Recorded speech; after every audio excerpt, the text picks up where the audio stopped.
ಏನದು ತಪ್ಪು ಮಾಡಿದರೆ ಶಿಕ್ಷೆ ಕೊಡ್ಬೋದು, ಇಲ್ಲ ಅಂದರೆ ಏನಾದಿದೆ ಅದೆಲ್ಲ ಮಾತಾಡಿಬಿಟ್ಟು ಒಳ್ಳೇದು ಮಾಡಬೇಕು.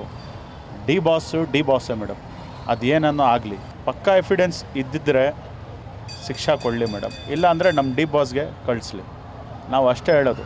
ಪುನೀತ್ ಸಾರ್ ಆದಮೇಲೆ ಡಿ ಬಾಸ್ ನಮ್ಮ ಶಿವರಾಜ್ ಕುಮಾರ್ ಸಾರ್ ಇದ್ದಾರೆ, ಅದರಾದಮೇಲೆ ನಮ್ಮ ಬಾಸು ಡಾಕ್ಟರ್ ರಾಜ್ ಸಾರ್ ಇದ್ದರು, ಆಮೇಲೆ ವಿಷ್ಣುವರ್ಧನ್ ಸಾರ್ ಇದ್ದರು, ಅಂಬರೀಷ್ ಸಾರ್ ಇದ್ದರು. ಅದೇ ಥರ ನಮಗೆ ಡಿ ಬಾಸ್ ಒಳ್ಳೆಯವ್ರಿಗೇ ಇದ್ದಾಗದು ಮೇಡಮ್, ಕೆಟ್ಟವ್ರಿಗೆ ಇದ್ದಾಗಲ್ಲ.